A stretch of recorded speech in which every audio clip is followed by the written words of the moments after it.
छोटे से गांव में एक प्यारी सी बहू राधा और उसकी सास सविता रहती थीं। गांव में सब कहते थे कि सास बहू के रिश्ते अक्सर तनावपूर्ण होते हैं, लेकिन राधा और सविता के बीच एक गहरी दोस्ती और समझ थी। राधा और सविता दोनों ही बहुत मेहनती और समझदार थीं। सविता, जो अब उम्रदराज हो चुकी थी, हमेशा कहती कि बहू एक घर की रोशनी होती है। राधा भी अपनी सास को अपनी माँ मानती थी और उनकी हर बात को ध्यान से सुनती थी। एक दिन गांव में एक बड़ा मेला लगा। मेले में कई दुकानें लगीं, जिनमें कपड़े, खिलौने, मिठाइयाँ और बहुत सारी चीजें बिक रही थीं।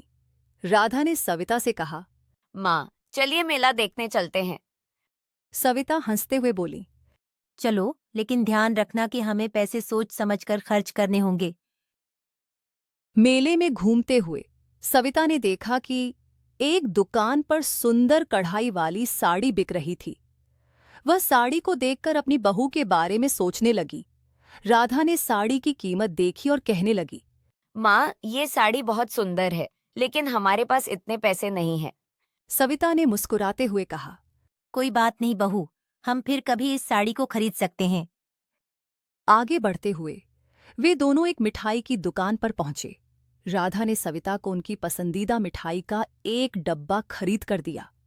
सविता की आंखें चमक उठीं और उन्होंने राधा को गले लगा लिया। रात को घर लौटकर सविता ने राधा को एक सुंदर पैकेट दिया।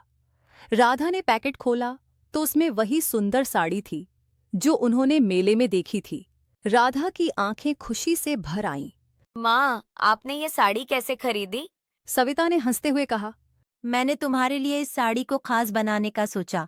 तुम मेरी बहू हो, लेकिन इससे भी ज्यादा तुम मेरी दोस्त हो।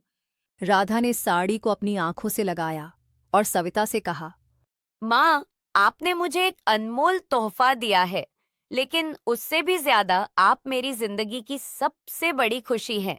इस तरह सास और बहू का रिश्ता प्यार और समझ से भरा हुआ था। उन्होंने एक दूसरे के साथ बहुत सारी खुशियां बांटी और गांव में उनकी प्यारी रिश्तेदारी की मिसाल दी। और इस तरह सास बहू की यह प्यारी कहानी हर दिल को छू लेने वाली बन गई।